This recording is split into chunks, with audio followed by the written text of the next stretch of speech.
I want you to look, if you will, at Jerome Powell's face here. This is the follow-up, if you will. This is the follow-up to the Jonathan Swan Donald Trump meeting in the first. Powell has that swan look. It's interesting. He got to go there. He got to lobby him. And then at the end, he said, I had a good meeting with him, even though the president did not have good staff work. Somebody handed the president the wrong number. How much time do I have here? Because I have so much I want to break down in this video. Okay.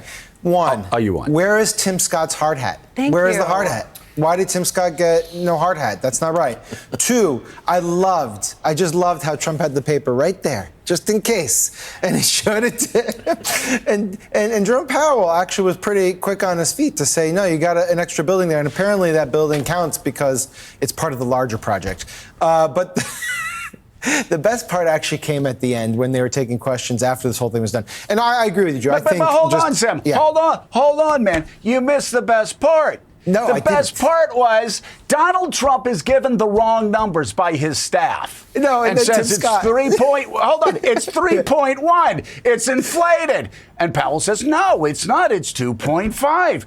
And he goes, it's 3.1. And Tim Scott goes, those are my numbers. Those are the numbers I have too, Mr. President.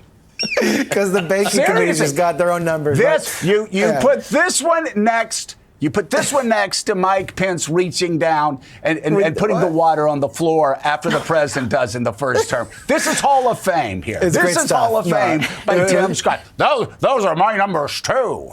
Okay, but there's a better Tim Scott moment, I think. I'm just going to throw it out there. It comes at the end. They go in the building, they renovate, that they're renovating, and they're talking. Who knows what they're saying? Obviously, Trump's trying to get Powell to quit because Trump doesn't want to fire him. And they come back out, and they have this press conference. And at one point, Tim Scott says something like, God, I wish we just didn't have to talk about the cost of renovations and we could just focus on interest rates.